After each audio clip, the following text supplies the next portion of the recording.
हरे कृष्णा। श्रीमद् भगवद गीता अध्याय 3। ओम श्री गणेशाय नमः। ओम श्री गणेशाय नमः। ओम श्री गणेशाय नमः। अर्जुन बोले, हे जनार्दन, यदि आपको कर्म की अपेक्षा ज्ञान श्रेष्ठ मान्य है तो फिर हे केशव मुझे भयंकर कर्म में क्यों लगाते हो। आप मिले हुए से वचनों से मेरी बुद्धि को मानो मोहित कर रहे हैं, इसलिए उस एक बात को निश्चित करके कहिए जिससे मैं कल्याण को प्राप्त हो जाऊं। श्री भगवान बोले, निष्पाप इस लोक में दो प्रकार की निष्ठा है, वे द्वारा पहले कही गई है। उनमें से सांख्य योगियों की निष्ठा तो ज्ञान योग से और योगियों की निष्ठा कर्म योग से होती है। मनुष्य ना तो कर्मों का आरंभ किए बिना निष्कामता को जाने योगी निष्ठा को प्राप्त होता है और ना कर्मों के केवल त्याग मात्र से सिद्ध यानी साख्य निष्ठा को ही प्राप्त होता है। निसंदेह कोई भी मनुष्य किसी भी काल में क्षण मात्र भी बिना कर्म किए नहीं रहता, क्योंकि सारा मनुष्य समुदाय प्रकृति जनित गुणों द्वारा परवश हुआ कर्म करने के लिए बाध्य किया जाता है।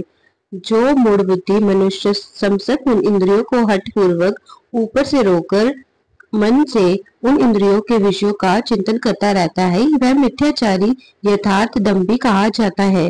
किंतु हे अर्जुन, जो पुरुष मन से इंद्रियों को वश में करके अनासक्त हुआ समस्त इंद्रियों द्वारा कर्म योग का आचरण करता है, वही श्रेष्ठ है। तो शास्त्र विहित कर्तव्य कर्म कर, क्योंकि कर्म न करने की अपेक्षा कर्म करना श्रेष्ठ है, तथा कर्म न करने से तेरा शरीर निर्वाह भी नहीं सिद्ध होगा।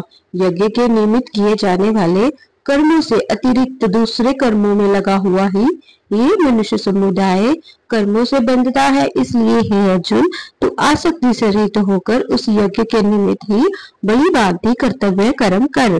प्रजापति ब्रह्मा ने कल्प के आदि में यज्ञ सहित प्रजाओं को रच कर उनसे कहा कि तुम लोग उस यज्ञ को द्वारा विद्धि को प्राप्त हो और ये यज्ञ तुम लोगों को इच्छित भोग प्रदान करने वाला हो।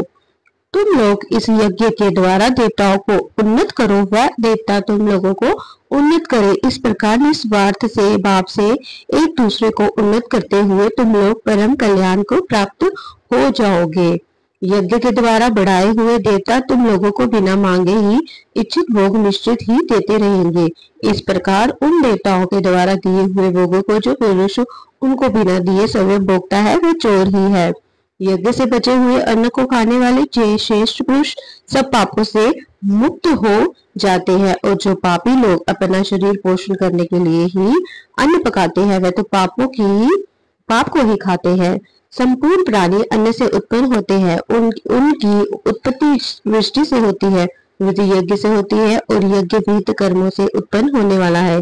कर्म समुदाय को तू वेद से उत्पन्न और वेद को अविनाशी परमात्मा से उत्पन्न हुआ जान। इससे सिद्ध होता है कि सर्वव्यापी परम अक्षर परमात्मा सदा ही यज्ञ में प्रतिष्ठित है।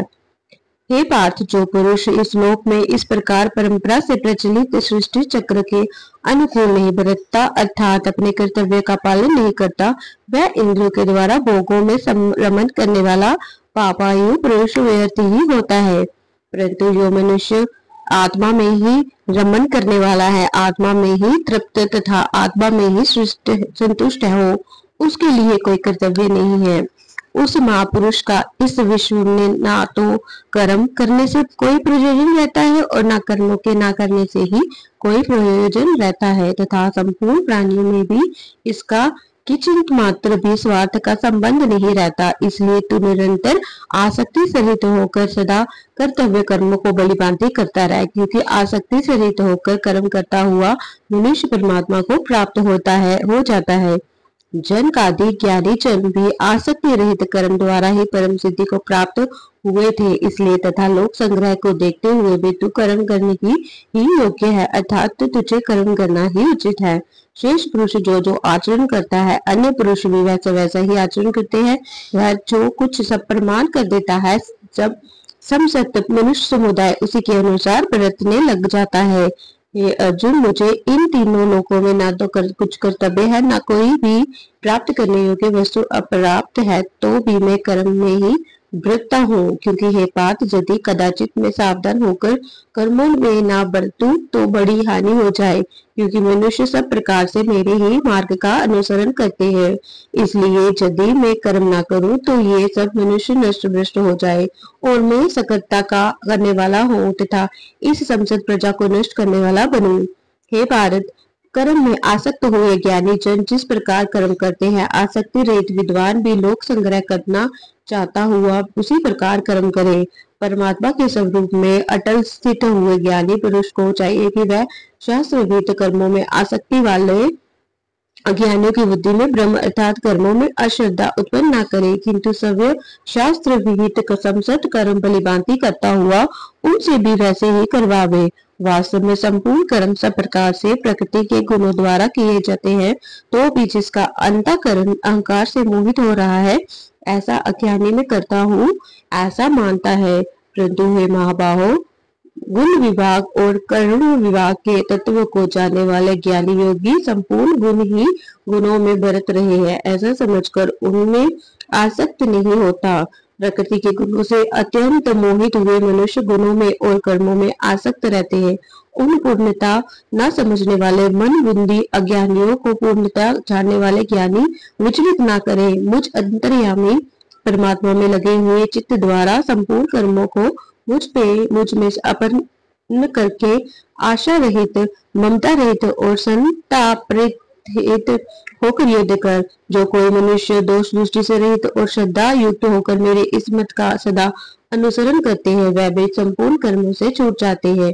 परंतु जो मनुष्य मुझ में दोषारोपण करते हुए मेरे इस मत के अनुसार नहीं चलते हैं, उन लोगों को तू संपूर्ण ज्ञानों में मोहित और नष्ट हुए ही समझ। सभी प्राणी प्रकृति को प्राप्त होते हैं, अर्थात अपने स्वभाव के परवश हुए कर्म करते हैं। ज्ञानवान भी अपनी प्रकृति के अनुसार चेष्टा करता है, फिर इसमें किसी का हट क्या करेगा। इंद्रिय इंद्रिय के अर्थ में अर्थात प्रत्येक इंद्रिय के विषय में राग और द्वेष पेश पे हुए हैं। मनुष्य को उन दोनों के वश में नहीं होना चाहिए, क्योंकि वे दोनों ही इसके कल्याण मार्ग में विघ्न करने वाले महान शत्रु है।